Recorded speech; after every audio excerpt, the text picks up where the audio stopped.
दोस्तों, स्वागत है एक बार फिर आप सभी का आपके अपने YouTube चैनल PS क्लासेस पर। तो दोस्तों, आज के इस वीडियो लेक्चर में हम पढ़ेंगे एक समान वैद्युत क्षेत्र अर्थात यूनिफॉर्म इलेक्ट्रिक फील्ड क्या होता है। साथ ही साथ दोस्तों, आज के इस वीडियो लेक्चर में हम पढ़ेंगे कि घन कोण क्या होता है अर्थात सॉलिड एंगल क्या होता है। तो दोस्तों, वीडियो शुरू करने से पहले आप लोगों से मेरा विशेष रिक्वेस्ट ये है कि यदि अभी तक आप लोग अपना कॉपी पेन लेकर के नहीं बैठे तो आप लोगों से मैं चाहूँगा कि आप लोग अभी कॉपी पेन लेकर के अपना बैठ जाइए और पहले हमेशा की तरह पूरे लेक्चर को समझिए और फिर इसके बाद अपना स्क्रीनशॉट लेकर के अपने नोट्स को बनाइए। स्टैंड देखिए, मैं आपको हमेशा बताता आ रहा हूँ। देखिए, आपको मैं 12th class physics A to Z syllabus आपको इसी चैनल पर कराने वाला हूँ और टोटल जितना भी मैं सिलेबस कराऊंगा अर्थात A to Z जो सिलेबस कराऊंगा स्टैंड, मैं इसी प्रकार से नोट्स बना करके आपको पढ़ाऊंगा स्टैंड। ठीक है, तो पहले पूरे टॉपिक्स को समझाता हूँ मैं हमेशा और देखिए, और उसके बाद आप स्क्रीनशॉट लेकर के आप इसका अपना नोट्स बना सकते हैं। याद रखें बेटा, नोट्स जरूर बनाएं। ठीक है, अगर आप चाहते हैं कि आपके एग्जाम में अच्छे से नंबर आए बेटा, तो देखिए हमेशा मेरा आपसे विशेष रिक्वेस्ट यही रहता है कि देखिए अपना नोट्स जरूर बनाएं। देखिए, नोट्स जो आपका है बेटा, आपके एग्जाम टाइम में बहुत बड़ा वरदान सिद्ध होगा स्टूडेंट। ठीक है, तो चलिए बिना किसी देरी के शुरू करते हैं अपने लेक्चर को और देखते हैं कि क्या होता है एक समान वैद्युत क्षेत्र। देखो स्टूडेंट, एक समान वैद्युत क्षेत्र की डेफिनेशन ये है बेटा कि यदि वैद्युत बल रेखाएं एक ही दिशा में चल रही हो, ठीक है, और एक दूसरे के समांतर हो, ठीक है, और एक दूसरे से बराबर दूरी पर हो बेटा, तब वो वैद्युत बल रेखाएं जो होंगी बेटा एक समान वैद्युत क्षेत्र को प्रदर्शित करती हैं। यानी एक समान वैद्युत क्षेत्र के लिए बेटा तीन बातें ध्यान रखनी होती हैं। पहली बात कि वैद्युत बल रेखाएं, सारी वैद्युत बल रेखाएं एक ही डायरेक्शन में चल रही हों। दूसरी बात कि जो वैद्युत बल रेखाएं हैं बेटा एक दूसरे से बराबर दूरी पर हों, ठीक है, और तीसरी बात ये है कि वो एक दूसरे के समांतर होनी चाहिए। तो ऐसी अगर वैद्युत बल रेखाएं आपको कहीं देखने को मिलती हैं बेटा, ठीक है, तो वो इंगित करती हैं कि वो तो उनके द्वारा जो उत्पन्न किया गया वैद्युत क्षेत्र है वो एक समान वैद्युत क्षेत्र है। चलिए आइए मैं आपको समझाता हूँ। देखिए स्टैंड, जैसे कि आप स्क्रीन पर देख रहे होंगे, जैसे कि मैंने वैद्युत बल रेखाएं दिखाई हैं स्टैंड, ठीक है, और सारी की डायरेक्शन बेटा इस ओर को है, जैसा कि एरो के जिनसे आपको समझ में आ रहा होगा कि सारी वैद्युत बल रेखाएं बेटा इस ओर को चल रही हैं। देखिए, अब दूसरी बात क्या है इसके अंदर बेटा कि सारी वैद्युत बल रेखाएं जो है बेटा एक दूसरे कैसी है बेटा, ये समांतर हैं। एक दूसरे कैसी बेटा, ये समांतर हैं और एक दूसरे से बराबर दूरी पर है। एक दूसरे से बराबर दूरी पर है। कहने का मतलब मेरा ये है, अगर इनके बीच की मान लीजिए डिस्टेंस कितनी बेटा 1 सेंटीमीटर है, कितनी बेटा 1 सेंटीमीटर, तो हर एक के जो बीच की डिस्टेंस होगी, बात समझ में आ रही है, सब कितने होगा 1 सेंटीमीटर ही हो।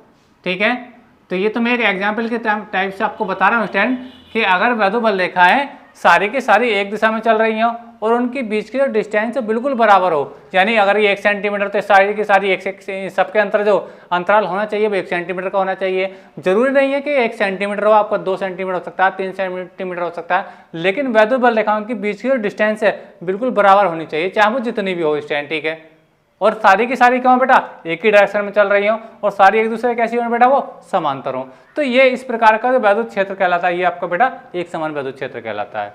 उम्मीद है कि मेरे आपको समझ में आई होगी।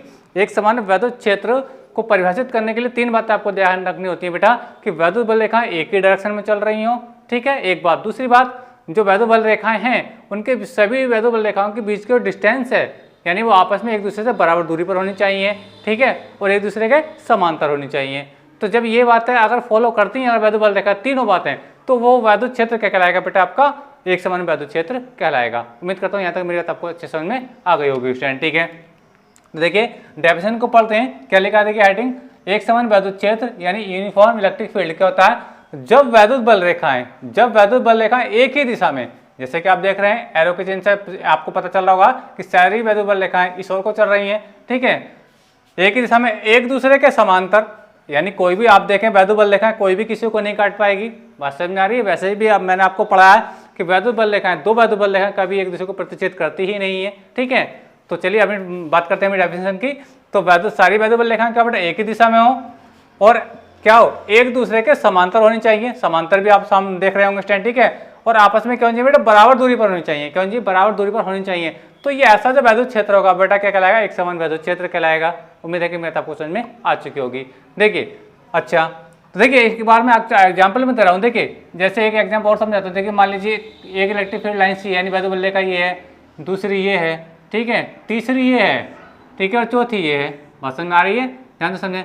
तो बेटा ये वैद्युत बल रेखाएं, ये वैद्युत बल रेखाएं एक दूसरे के आपको समांतर तो लग रही हैं, एक दूसरे के समांतर तो लग रही हैं, लेकिन बेटा ये इनके बीच का डिस्टेंस है वो अलग अलग है, इनके बीच का डिस्टेंस है वो अलग अलग है। तो ये जो वैद्युत क्षेत्र है बेटा ये एक समान वैद्युत क्षेत्र नहीं होगा। बात समझ में आ रही है? यानी वैद्युत बल रेखा एक ही डायरेक्शन में चल रही है, बात पक्की है। बात समझ में आ रही है? एक दूसरे के समांतर भी हैं, ऐसा मान लीजिए आप लोग, यानी कोई भी रेखा किसी को नहीं काट रही है, दो बातें बिल्कुल फॉलो हो गई। लेकिन इनके बीच के जो डिस्टेंस है वो अलग अलग है। आप देख रहे होंगे ये ज़्यादा डिस्टेंस और यहाँ से यहाँ तक की डिस्टेंस ये कुछ कम है, यहाँ और भी ज़्यादा कम है इनके बीच की डिस्टेंस है। तो ये जो इसके द्वारा ये जो वैद्युत क्षेत्र होगा ये बेटा वैद्युत क्षेत्र एक समान वैद्युत क्षेत्र नहीं होगा। उम्मीद करता हूँ मेरा आपको समझ में आई होगी। वैद्युत क्षेत्र एक समान तभी होता है बेटा कि वैद्युत बल रेखा एक ही डायरेक्शन में चल रही हो, ठीक है, एक दूसरे से बराबर दूरी पर हो, ठीक है, और एक दूसरे के समांतर हो, तब वो वैद्युत क्षेत्र कहलाता है बेटा, आपका एक समान वैद्युत क्षेत्र कहलाता है। उम्मीद है कि मेरी बात आपको अच्छे समझ में आ चुकी होगी बेटा। और ये क्वेश्चन बेटा एग्जाम में आपसे 2 नंबर में या 1 नंबर में पूछा जाता है। तो उम्मीद करता हूँ कि ये क्वेश्चन आपको अच्छे समझ में आ गया होगा। तो स्टूडेंट अगर वीडियो लेक्चर यानी ये क्वेश्चन आपको अच्छे से समझ में आ चुका है तो आप लोगों से मैं चाहूँगा कि प्लीज़ अभी वीडियो को अभी लाइक और शेयर जरूर करते हैं स्टूडेंट, ठीक है। तो चलिए आगे करते हैं हम डिस्कस अगले टॉपिक को। तो अगला टॉपिक स्टूडेंट आपका रहेगा घन कोण यानी सॉलिड एंगल। क्या होता है देखिए स्टूडेंट, देखिए घन कोण के परिभाषित करने के लिए सबसे पहली बात मान लीजिए, देखिए जैसे कि आप जानते हैं फुटबॉल यानी कोई भी ठोस गोला ऐसे मान लीजिए। देखिए अब जैसे कि आप ये स्क्रीन पर देख रहे हैं, मैं इसको दिखाने प्रयास कर रहा हूँ। देखिए ये आप मैंने कोई गोलीय पृष्ठ लिया है, ठीक है, जैसे कि मैं आपको एग्जांपल दे रहा था फुटबॉल जैसा स्टैंड, ठीक है। तो देखिए अब गोला जो होता है बेटा एक त्रिविमीय संरचना होती है। गोले के अंदर क्या गोला होती है बेटा एक त्रिविमीय संरचना, उसके अंदर लंबाई चौड़ाई ऊंचाई तीनों चीजें होती हैं। और आप जानते हैं कि बेटा त्रिविमीय संरचना को इस बोर्ड पर बनाना क्या होता है बेटा असंभव होता है। यानी आप 1 डायमेंशन कोई आप आकृति आप उसको बना सकते हैं, 2 डायमेंशन बना सकते हैं, लेकिन 3 डायमेंशन आकृति हम बेटा बोर्ड पर बनाना उसको इम्पॉसिबल होता है। लेकिन फिर भी आप ये समझें कि ये जो स्ट्रक्चर आप देख रहे हैं बेटा ये कोई ना कोई बॉल है, अर्थात ये ठोस गोला है, ठीक है स्टैंड, बात समझ में आ रही है। देखिए अब मान लीजिए कि ये जो आप गोलीय पृष्ठ देख रहे हैं, ये जो आप गोलीय पृष्ठ देख रहे हैं इसका जो टोटल एरिया है बेटा वो क्या है, ए है। टोटल एरिया कितना है बेटा, वो ए है, ठीक है। अच्छा अब देखिए अब मैंने क्या किया, इसी गोलीय पृष्ठ को ठीक है बहुत सारे अनेक छोटे छोटे अल्पांशों से यानी लघु अवयव खंडों से मिलकर के मैं इसको बना हुआ मान रहा हूँ। यानी कहने का मतलब ये है कि टोटल एरिया तो आपका ए है, लेकिन ये जो ए का यानी टोटल एरिया का जो निर्माण हुआ है ऐसे बहुत से छोटे छोटे पार्ट है ना, बहुत से छोटे छोटे पार्टों ने मिलकर के इस ए का निर्माण किया है। यानी देखिए आपको समझाना चाह रहा हूँ कि यानी ये जो आपका टोटल एरिया ए है इस गोलीय पृष्ठ का, ठीक है। तो मान लीजिए जैसे कि आप इसकी यहाँ पे देख रहे होंगे ये एक छोटा सा पार्ट ये है, बात समझ आ रही है, एक छोटा सा पार्ट इधर होगा, और भी होंगे कुछ इससे बड़े भी होंगे कुछ इससे छोटे भी होंगे स्टैंड, ठीक है। यानी कहने का मतलब ये है। अब देखिए एक नया शब्द यहाँ पे मैं यूज करूँगा डी ए। क्या यूज करूँगा बेटा, डी ए। मान लीजिए मैं यहाँ लिख रहा हूँ डी ए। इसका क्या मीनिंग हुआ, इसका मीनिंग बेटा ये हुआ कि देखिए इस सरफेस का इस पृष्ठ का गोलीय पृष्ठ का टोटल एरिया तो ए है, और जब भी डी शब्द आगे लग जाता है तो वो इस चीज़ को इंगित करता है यानी इस चीज़ को निर्देश देता है कि हम जो अब बात कर रहे हैं किसी छोटी चीज़ की बात कर रहे हैं। अगर ये क्षेत्रफल के आगे अगर ए के आगे लग गया डी तो हम छोटे से क्षेत्रफल की बात कर रहे हैं, बात समझ में आ रही है। अगर मैंने लगा दिया कि देखिए मान लीजिए एक्स एक तो होता है एक्स, दूसरा मान लीजिए डी एक्स, बात समझ में आ रही है। तो ये x जो होगा बेटा ये बहुत बड़ी राशि होगी, और जबकि dx जो होगा ये बहुत छोटी राशि होगी, बात समझ आ रही होगी। यानी इसी x का छोटा सा भाग, बात देखिए एग्जांपल देके समझा रहा हूँ आप लोगों को, पहले समझे मेरी बात को। देखिए मैं इसी को यहाँ पे साफ कर लेता हूँ, ये तो आवश्यकता नहीं है आपको बताने के लिए नोट्स के लिए। ये देखिए मान लीजिए स्टैंड कि ये कोई डिस्टेंस है, मान लीजिए क्या है ये x डिस्टेंस है, कितनी है बेटा ये x। अगर मैं इसी डिस्टेंस का मैं छोटा सा पार्ट लूँ यहाँ से यहाँ तक, बात समझ में आ रही है, तो छोटे से पार्ट को मैं कहाँ से लिखूँ बेटा, dx से लिखूँगा, कहाँ से लिखूँगा dx से। उम्मीद है कि मेरे तो आपको समझ में आई होगी। यानी जब d शब्द आगे लग करके आ जाएगा बेटा तो आप ये समझना कि हम जो बात कर रहे हैं ठीक है किसी छोटी राशि की बात कर रहे हैं। अगर वो a के आगे लगा है, a का मतलब एरिया यानी क्षेत्रफल, तो हम छोटे से क्षेत्रफल की बात कर रहे हैं। अगर हम किसी r के लिए बात कर रहे हैं या x के लिए बात कर रहे हैं बेटा, जैसे मान लीजिए मैंने आपको एग्जांपल बताया कि x कोई बड़ी राशि है और इसी का मैं छोटा सा पार्ट का दूं तो इसको जो आपको मैं डिनोट करूंगा मैं डेल्टा x या dx से डिनोट करूंगा, ठीक है। इसी प्रकार से मैं कह रहा था आप लोगों को कि ये जो पूरा सरफेस एरिया है, ठीक है, यानी ये जो गोलीय पृष्ठ है इसका एरिया कितना a है, लेकिन इस ए का जो निर्माण हुआ है ऐसे छोटे छोटे लाखों करोड़ों मिलियंस यानी छोटे छोटे डीए मिलकर के सारे डीए ने मिलकर के किसका निर्माण किया है, इस ए का निर्माण किया है। उम्मीद है कि मेरे आपको समझ में आ रही होगी। यानी हमने ये किया कि इस पूरे सरफेस को अनेक छोटे छोटे छोटे छोटे डी से मिलकर के बनाया गया है। बात समझ में आ रही है? जैसे एक डी एक्स ये, एक डी एक्स ये, बात समझ में आ रही है? एक डी एक्स ये, एक डी एक्स ये, यानी जब इसके अंदर बहुत सारे डी एक्स हो जाएंगे तो किसके बराबर हो जाएंगे? ये सब एक्स के बराबर हो जाएंगे। उम्मीद करता हूँ मेरी बात आपको समझ में आ रही होगी। जब हम छोटा छोटा डी एक्स जब ऐड करेंगे, जब टोटल को हम ऐड करेंगे तो वो किसके इक्वल आ जाएगा बेटा? एक्स के इक्वल आ जाएगा। इसी प्रकार से जब मैं छोटा छोटा डी ए जब सब कुछ जब डी ए को जोड़ूंगा तो वो कितना बन जाएगा बेटा? आपका ए बन जाएगा। उम्मीद है कि मेरे आपको समझ में आई होगी। ठीक है, तो हम बात करते हैं घन कोण क्या होता है। ठीक है, तो घन कोण क्या होता है बेटा? कि किसी गोलीय पृष्ठ के सूक्ष्म अवयव खंड यानी लघु अवयव खंड द्वारा गोले के केंद्र पर जो बनाया गया कोण होता है, यानी गोलीय पृष्ठ के केंद्र पर जो बनाया गया कोण होता है, वो घन कोण कहलाता है। उम्मीद है कि मेरे तो आपको समझ में आई होगी। देखिए मैंने ये कहा आप लोगों से बेटा कि ये जो आपका गोलीय पृष्ठ है, इसका जो टोटल एरिया है वो ए है, लेकिन इसका छोटा सा पार्ट मैंने छोटा सा पार्ट ये लिया, जिसका जो छोटा सा पार्ट लिया तो मैंने क्या लिया बेटा? डी ए लिख दिया। अब ये जो डी ए है, ये गोले के केंद्र पर यानी गोलीय पृष्ठ के केंद्र पर जो कोण बनाएगा वो कोण कौन सा मैं दिखाई देता हूँ। देखिए ये वाला कोण है बेटा, ये वाला कोण। ठीक है, उम्मीद करता हूँ तो ये कोण क्या कहलाएगा बेटा? आपका घन कोण कहलाएगा। अब इसको सूत्र के हिसाब से कैसे लिखेंगे, आइए मैं उसको समझाता हूँ। पहले देखिए आपको जो नोट्स में बनाना है केवल मैं उसी को छोड़ूंगा, बाकी को यहाँ पे साफ कर दूंगा एक्स्ट्रा चीज को। देखिए स्टूडेंट, अब समझे, मान लीजिए कि ये जो आपका डी ए है और ये जो आपका गोलीय पृष्ठ है, इसकी रेडियस कितनी है बेटा? आर है। इसकी त्रिज्या कितनी है? आर। मान लीजिए सेंटर ये है तो इसकी परिधि ये होगी, यानी सरकमफ्रेंस ये होगी परिधि। तो इसकी जो रेडियस है, इसकी जो त्रिज्या बेटा वो कितनी है? आर है। कितनी है बेटा? वो आर है। ठीक है, जब ये आर है तो बेटा ये भी आर होगा। उम्मीद है कि मेरे तो आपको समझ में आ रही होगी स्टूडेंट। ठीक है, अच्छा अब ये जो सरफेस है, इतना सारा एरिया जो डी ए लिया मैंने, तो ये जो एंगल बना रहा है, तो ये देखिए यहाँ से इसको मिलाइए, इसको सेंटर से मिला तो मिला दिया। तब ये जो एंगल बन रहा है, ये जो एंगल बनता है आप देख रहे हैं स्टूडेंट, यही क्या कहलाता है? यही कहलाता है बेटा आपका घन कोण। क्या कहलाता है बेटा? घन कोण। तो बेटा इसको हम किससे लिखते हैं? इसको लिखते हैं बेटा हम डी ओमेगा से। कहाँ लिखते हैं बेटा? मैं थोड़ा नीचे लिख देता हूँ इस चीज़ को। इसको हम ओमेगा से लिखते हैं। कहाँ लिखते हैं बेटा? ओमेगा से। अगर मैं छोटे के लिए बात करता हूँ, बात समझ आ रही है? छोटे पार्टिकल द्वारा यानी छोटे से अवयव खंड द्वारा या छोटे से क्षेत्रफल द्वारा केंद्र बनाया गया कोण कितना है? जो कोण होगा वो डी ओमेगा होगा। वैसे तो घन कोण को ओमेगा से लिखते हैं। अगर मैं छोटा सा अगर एरिया ले रहा हूँ तो मैं डी ओमेगा लिख दूंगा, इससे कोई दिक्कत वाली बात नहीं। मैंने आपको बताया किसी छोटी चीज़ को संकेत करने के लिए, किसी छोटी वस्तु को जब संकेत करते हैं बेटा, या छोटी राशि को जब संकेत करते हैं तो क्या लगाते हैं? हम डी सब लगा देते हैं। बात समझ में आ रही है? तो कहने का मतलब मेरा बेटा ये है कि देखिए अगर इसकी त्रिज्या कितनी है बेटा? ये आर है। क्या है बेटा? आर। तो इस डी ए द्वारा गोले के केंद्र पर बनाया गया जो कोण होगा वो क्या होगा बेटा? डी ओमेगा होगा। क्या होगा? D omega. डी मैंने इसलिए लगाया क्योंकि मैं छोटे से एरिया की बात कर रहा हूँ। फिर मैं अभी इसके पूरे एरिया के लिए भी घन कोण बताऊंगा स्टूडेंट। चलिए देखिए समझते परिभाषा को।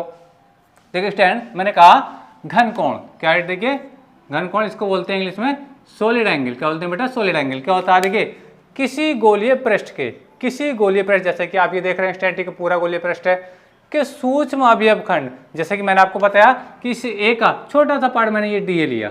ठीक है, सूक्ष्म अवयव खंड द्वारा गोले के या गोलीय पृष्ठ की बात की है, गोले के केंद्र पर, कहां पर बेटा?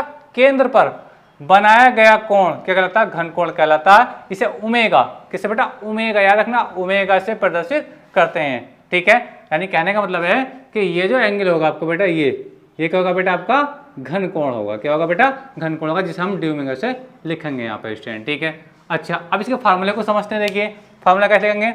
यदि गोलीय पृष्ठ की त्रिज्या आर हो, जैसे कि आप देख रहे हैं इसका केंद्र ये है, परिधि ये है, इसकी रेडियस कितनी है बेटा? आर हो, तब उसके लघु अवयव डी ए, मैंने आपको बताया लघु का मतलब छोटा सा इसका पार्ट, इस ए का छोटा सा पार्ट डी ए।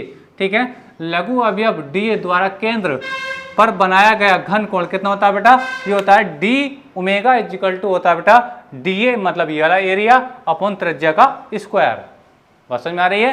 यानी कहने का मतलब यह है कि जो आपका इस छोटे से सरफेस एरिया द्वारा बनाया गया जो केंद्र पर घन कोण होगा वो कितना होगा? डी ए, मतलब यही वाला एरिया, और अपॉन में क्या? त्रिज्या का स्क्वायर। मात्रक क्या होता है बेटा? इसका स्टेरेडियन। याद रखना, घन कोण का जो मात्रक होता है बेटा स्टेरेडियन होता है, और उसे हम एस टी से प्रदर्शित करते हैं बेटा। किससे प्रदर्शित करते हैं? एस टी से प्रदर्शित करते हैं। उम्मीद है कि बात आपको समझ में आई होगी। ठीक है, ये तो बात मैंने बताई कि इतना सा जो कोण, इतना सा जो सरफेस एरिया है गोले के केंद्र पर कितना कोण बना रहा है, डी ओमेगा कोण बना रहा है। बात समझ में आ रही है। अगर मैं बात करूं कि पूरा सरफेस एरिया यानी गोले जो पृष्ठ आप देख रहे हैं इसका पूरा एरिया गोले के केंद्र पर कितना घन कोण बनाएगा, अब उसकी बात करते हैं। तो देखिए मैं लिखा स्टैंड, देखिए गोलीय पृष्ठ के संपूर्ण क्षेत्रफल, मैंने आपको बताया ये जो गोलीय पृष्ठ आप देख रहे हैं इसके संपूर्ण क्षेत्रफल की बात कर रहा हूँ, यानी ए की बात कर रहा हूँ अंडरस्टैंड, ठीक है। संपूर्ण क्षेत्रफल ए द्वारा केंद्र पर बनाया गया घन कोण। देखिए स्टैंड बात समझे, देखिए जब मैं पूरे क्षेत्रफल के लिए बात करूंगा, पूरे क्षेत्रफल के लिए जब बात करूंगा तो ओमेगा बराबर हो जाएगा बेटा ए अपॉन आर स्क्वायर। अब ए क्या है बेटा, ए है इसका पूरा एरिया, ए क्या है इसका पूरा एरिया, और आर क्या है इस गोलीय पृष्ठ की त्रिज्या है। उम्मीद है कि मैं आपको समझ आएगी। जब मैंने इससे पहले छोटे से एरिया की बात करी थी तो मैंने क्या लिखा था, डी ए अपॉन त्रिज्या का स्क्वायर यानी आर स्क्वायर। लेकिन अब मैंने बात किसकी करी है, पूरे एरिया की बात करी है, और जब पूरे एरिया की बात कर रहा हूँ तो यहाँ से डी शब्द हटा देंगे, कितना लेंगे बेटा पूरा ए लेंगे, बात समझिए पूरे एरिया की बात कर रहे हैं, ठीक है। तो यहाँ पे क्या हो जाएगा, डी ए की जगह क्या आ जाएगा बेटा ए आ जाएगा, और अपॉन में त्रिज्या का स्क्वायर यानी आर स्क्वायर बेटा आपका ये आ जाएगा। अब देखिए इसी चीज को आगे समझ सकते हैं। देखिए ओमेगा को मैंने सेम ओमेगा लिखा, इक्वल साइन ये आ गया। अब ये जो ए है इस बात को समझते हैं, यानी देखिए ए जो है आपका ए बराबर आपने पढ़े होंगे हाई स्कूल में, ये क्या होता है गोले का क्षेत्रफल क्या होता है 4 पाई आर स्क्वायर होता है। उम्मीद है कि आपको समझ आएगी। मैंने क्या किया, इस ए की जगह क्या लिख दिया 4 पाई आर स्क्वायर लिख दिया, क्यों, क्योंकि गोले का क्षेत्रफल है, बात समझ में आ रही है। तो यहाँ से क्या होगा कि आर स्क्वायर से बेटा आर स्क्वायर ये कैंसिल आउट हो जाएगा, ठीक है। अब कैंसिल आउट होने के बाद कितना बचेगा, ये बचेगा आपका ओमेगा इजिकल टू आपका बचेगा 4 पाई, बात समझ में आ रही है। ओमेगा इजिकल टू क्या बचेगा, खटिया, ओमेगा इजिकल टू क्या बचेगा खटिया। खटिया मतलब क्यों, खटिया का 4 पाई जिस पे हम लेटते बैठते हैं, बात समझ में आ रही है, तो उसको हम क्या खटिया भी बोलते हैं। तो कहने का मतलब क्या, ओमेगा बराबर 4 पाई या खटिया, बात समझ में आ रही है। तो याद रखना बेटा कि पूरे गोले के क्षेत्रफल द्वारा यानी पूरे गोले के क्षेत्रफल द्वारा केंद्र पर जो बनाया गया घन कोण होता है उसका मान कितना होता है बेटा आपका 4 पाई यानी 4 पाई के बराबर होता है। मात्रक बुझते वही चीज एस टी मतलब स्टेरेडियन है। अगर अब यहाँ पे समझने लायक बात बेटा ये थी कि अगर छोटा सा एरिया अगर हम ले रहे हैं बेटा तो रहेगा डी ए, बात समझ में आ रही है, और अपन में रहेगा त्रिज्या का स्क्वायर यानी आर स्क्वायर। लेकिन बात करते हैं पूरे एरिया के लिए बात करते हैं बेटा, तो यहाँ क्या रहता है ए अपॉन आर स्क्वायर रहता है, ठीक है। अच्छा अब पूरे एरिया के लिए मैं क्षेत्रफल लगाऊंगा, गोले का ए का मान कितना 4 पाई स्क्वायर होता है, गोले का क्षेत्रफल होता है, गोले का वक्र पृष्ठीय क्षेत्रफल होता है 4 पाई स्क्वायर। जब मैं रखूंगा तो आर स्क्वायर से आर स्क्वायर कैंसिल आउट हो जाएगा, और ओमेगा इक्वल टू बचेगा बेटा आपका 4 पाई बचेगा, जिसको मैं अभी मैं खटिया बोल रहा था, ठीक है। अच्छा अब स्टैंड ये तो बात करी मैंने कि ये जब गोलीय पृष्ठ गोल है तब तो ओमेगा कोण इस टाइप से देखा जाएगा।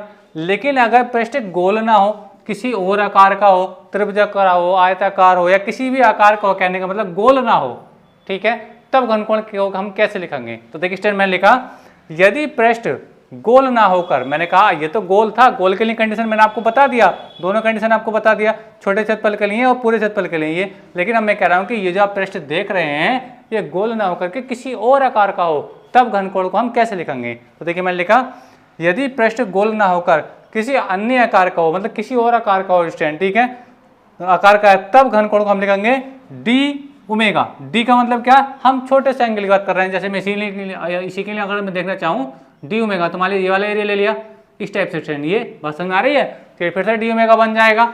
तो डी ओमेगा जो होगा d A cos theta upon r square. अब आपके दिमाग में ये बात आई होगी कोस थीटा कहाँ से आ गया, कोस थीटा कहाँ से आ गया और ये क्यों आ गया। देखिए स्टैंड, तो पहले एक बार मैं फिर से बात समझा रहा हूँ कि जब आपका गोलीय पृष्ठ गोल ना होकर किसी और आकार का होता है, जैसे कि बिल्कुल गोल, आपको दिख रहा है कि बिल्कुल गोल नहीं है स्टैंड, ठीक है, तब हम क्या करते हैं, उसके लिए जब घनकोण आता है वो आता है डी ओमेगा इक्वल टू होता है आपका d A cos theta upon r square. ऐसा केस में होता है इसलिए बेटा कि कोस थीटा जब हम ये गोलीय पृष्ठ गोल नहीं होता है, गोलीय पृष्ठ जब गोल नहीं होता है तब हम उसके लंबवत यानी परपेंडिकुलर एक गोलीय पृष्ठ खींचते हैं। क्या कहते हैं बेटा, गोलीय पृष्ठ खींचते हैं, तब उसको हम उसको क्षैतिज घटक और ऊर्ध्वाधर घटक में हम उसको वियोजित करते हैं। तो हमने देखा, हाँ, अभी मैं जब मेरा नेक्स्ट वीडियो आएगा तब मैं इसकी एक्सप्लेनेशन और अच्छे से करूँगा स्टैंड, फिर मैं आपको बता रहा हूँ। तो वहाँ पे हम देखिए, वहाँ पे हम किसको लेकर के चलते हैं, क्षैतिज घटक को लेकर के चलते हैं। किसको लेकर चलते हैं बेटा, क्षैतिज घटक। और क्षैतिज घटक आप जानते हैं क्या होता है, कोस थीटा होता है, बात समझ में आ रही है। तो यहाँ पे इसको कोस थीटा का लेने का मीनिंग बेटा ये है कि यहाँ पे हम क्षैतिज घटक को लेकर के चल रहे हैं, बात समझ में आ रही है। तो याद रखें कि जब गोलीय पृष्ठ आपका गोल ना होगा, ठीक है, किसी और आकार का है, तो आपका घनकोण जो होगा d A cos theta upon r square के बराबर होगा। याद रखना ये कंडीशन तब है जब ये पृष्ठ गोल नहीं है। तो ये बहुत इंपॉर्टेंट फार्मूला है बेटा, गॉस थ्योरम में इसका बहुत ज्यादा यूज होने वाला है, याद रखें, इसको बहुत इंपॉर्टेंट तरीके से इसको अपने माइंड के अंदर बिल्कुल सेट करें, इसको भी बिल्कुल अच्छे से सेट करें बेटा, ठीक है। तो स्टूडेंट उम्मीद करता हूं कि मेरी बात आपको अच्छे से समझ में आई होगी। एक समान वैद्युत क्षेत्र आपको समझ में आया होगा, ये आपकी एक्स्ट्रा चीजें, आपको इसको नोट नहीं करना है स्टूडेंट, ठीक है। अच्छा, अब देखिए आप इसका स्क्रीनशॉट लेकर के अपना नोट्स बना लीजिए। अब स्टूडेंट वीडियो आपको अच्छा लगा, अच्छे से अगर आपको समझ में आया तो आप लोगों से मैं विशेष रिक्वेस्ट ये बेटा कि वीडियो को भी लाइक और शेयर जरूर करें बेटा। और एनसीईआरटी 12th का फिजिक्स का A to Z इसी प्रकार से सॉल्यूशन देखने के लिए बेटा, अपना नोट्स बनाने के लिए आज ही हमारे चैनल को सब्सक्राइब जरूर करें बेटा, ठीक है। तो मिलेंगे अगले वीडियो में, तब तक के लिए धन्यवाद। अगर आप कहीं आपका डाउट रहा हो बेटा तो मुझे कमेंट करके बताइए, मैं आपकी समस्या का समाधान करने के लिए तत्पर हाजिर हूँ स्टूडेंट।